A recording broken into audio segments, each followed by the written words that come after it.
Hey, gang, welcome to Up the Middle. I'm Yergz. In this episode, we are going to talk about Moms for Liberty and what that really means. But first, many of you are seeing this show for the first time. Welcome.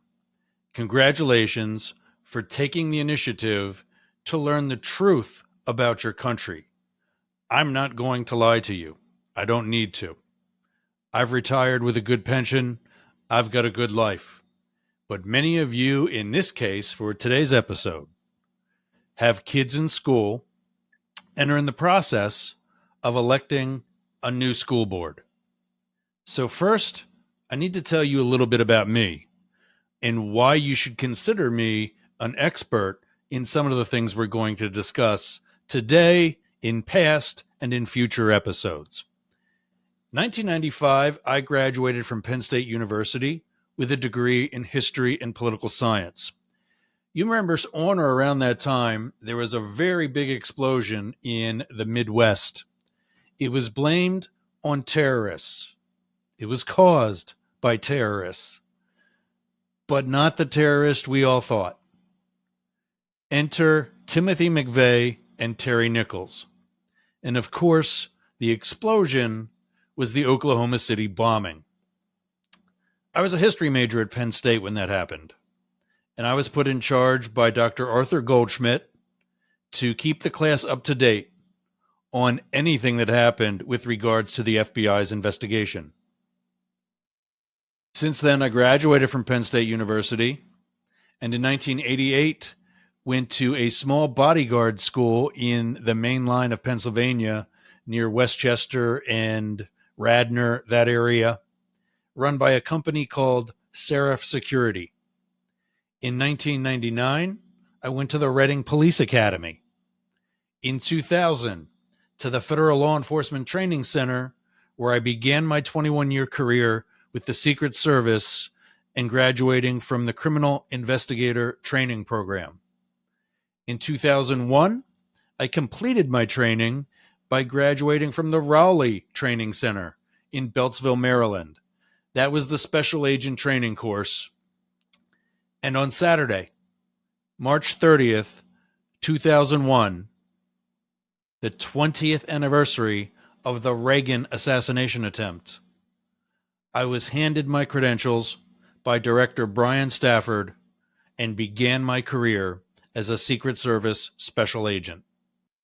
I want to begin by telling you a little bit something about the types of groups that Moms for Liberty and other such groups are. If I were having a conversation and I said, well, to be honest with you, guess what's coming? A big, fat lie. When the Moms for Liberty tell you that they're for liberty, I promise you, that is the last thing on their mind. Groups like this operate in a clandestine fashion. They're not going to openly say that they're going to engage in discriminatory practices. Most candidates that are, quote, supported by Moms for Liberty are of a fascist mindset, and they don't even know it. That's how good the Moms for Liberty are. Their methodology, their intentions are that well hidden. But then, so was Hitler. Many Germans backed Hitler in hating the Jews because they were told and subsequently thought it was right. It started with things like banning books. But don't worry, it's to maintain your freedom. Keep Florida free. Make America Florida. Is any of this sounding familiar? At which point, it was too late. You continue to support Hitler's fascist regime because of fear. As such, groups have come out such as Parenting with Pride. Parenting with Pride is an answer to Moms for Liberty. While you see the word pride and realize that this organization has been founded by LGBT support groups, Parents for Pride is not just about the gay community. It is about actually maintaining freedom. Now, I'm sure their intentions will someday be labeled as far left, such as Moms for Liberty is far right. But Parents for Pride is way too young to have any such designation. Before we continue, I want to remind you to share, like, and subscribe to whatever platform you're following me on, whether it's YouTube, Spotify, Apple Podcasts, whatever it is. Also, go to Yergz.com and follow all of my social media, or simply get on the email list. That way, when another video like this comes out, you're going to be the first one to see it. For those of you that have been around a while, you know that I've been in talks with organizations such as the Boston Globe, The Guardian, Spotify Podcasting, Apple Podcasters, and iHeartRadio. All those conversations are going very well, and I anticipate likely being employed by one of those groups in 2024. Next, an update on Kickstarter. Within the next couple of weeks, we'll be starting a Kickstarter campaign. That's to fund everything that we're doing here at the Yergz Group, to include the YouTube channel and Spotify video podcast, as well as now we're expanding into additional podcast directories and internet radio. We could have by 2024 as many as 3 stations: talk to support conversations like this one, sports, and music. Find out more at Yergz.com. For those of you that have followed me before, you know that we occasionally tap in to artificial intelligence. We use Google Bard because it's up to date and current. So what is Moms for Liberty? Moms for Liberty is an American conservative political action committee that advocates against school curricula that mentioned LGBTQ rights, race and ethnicity, critical race theory, and discrimination. I don't know why you wouldn't want to learn about any of those things, especially in 2023. Multiple chapters have also campaigned to ban books from school libraries that address gender and sexuality.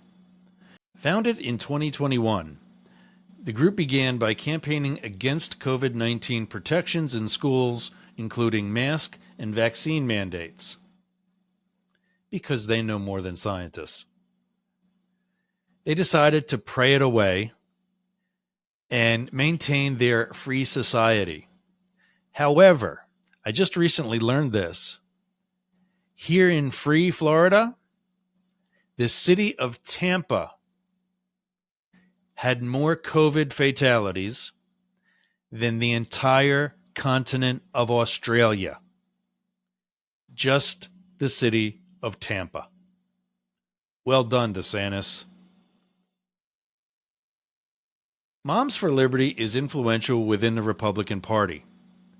The group has been endorsed by former President Donald Trump and has been praised by conservative media outlets such as Fox News and Breitbart. And they've also endorsed recently Ron DeSantis. The Southern Poverty Law Center has labeled Moms for Liberty as a hate group. The SPLC has accused the group of engaging in anti-student inclusion activities and of advocating for book bans. I can tell you it's happened already. They're not advocating, they've done it. I've seen it here in Florida. Moms for Liberty has denied the SPLC's allegations. Shocker. Like I said a moment ago, I can tell you that the SPLC is accurate. I've seen the crates Some of you in my hometown of Boyertown, Pennsylvania, you're familiar with Fraycon orchards. You've seen the crates in the orchards of Fraycon orchards. Imagine those lining the hallways of a school, filled with books about Harriet Tubman, to be removed from the school. That's Ron DeSantis, and that's Moms for Liberty. Here are some of the key beliefs of Moms for Liberty. Parents should have a say in what their children are taught in school. It's called a school board.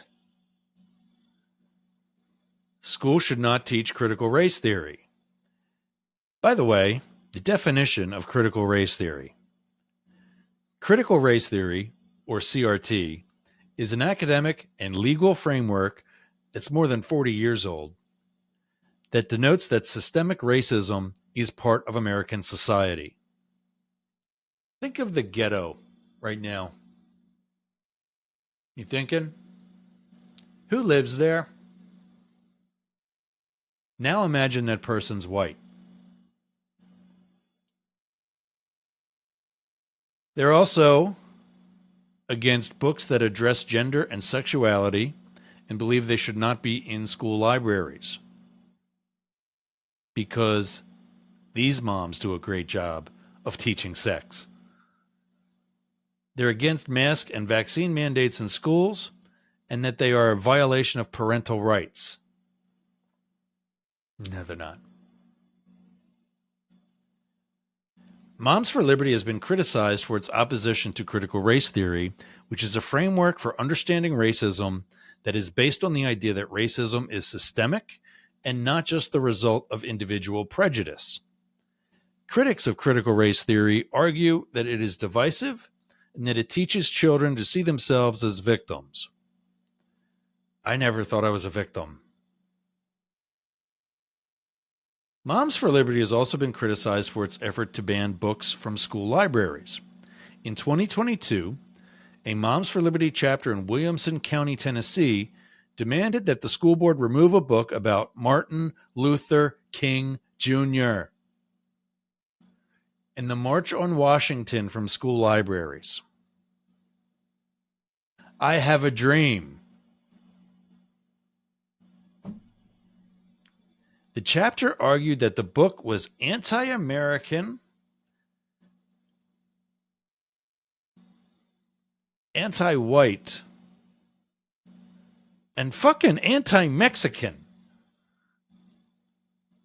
By the way, for those of you just joining, this is a real program. Sometimes I get pissed. Moms for Liberty is a controversial organization, but it has become a powerful force in American politics. The group has been successful in influencing school policy in several states, and it is likely to continue to play a significant role in education debates in the years to come. So next I want to take a moment to tell you about some of the other things happening at the Yergz group. Recently, we launched Yergz.com, Yergz.com, right up there, where you can learn more about Up the Middle, my speaking engagements, and other projects within the Yergz group. Also, earlier this summer, I appeared on the Be Inspired podcast, hosted by one of my favorite teachers from junior high school, Jane Stahl. She and I have been talking, and we're going to put a weekly podcast together by the two of us, in addition to Up the Middle and Be Inspired. And we're just going to be hashing out the world's problems. Definitely another amazing source of knowledge. Starting this fall, I will also be writing for the Boyertown Expression.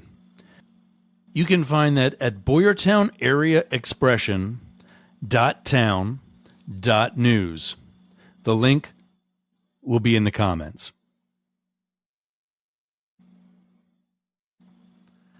Now, let's get back to it.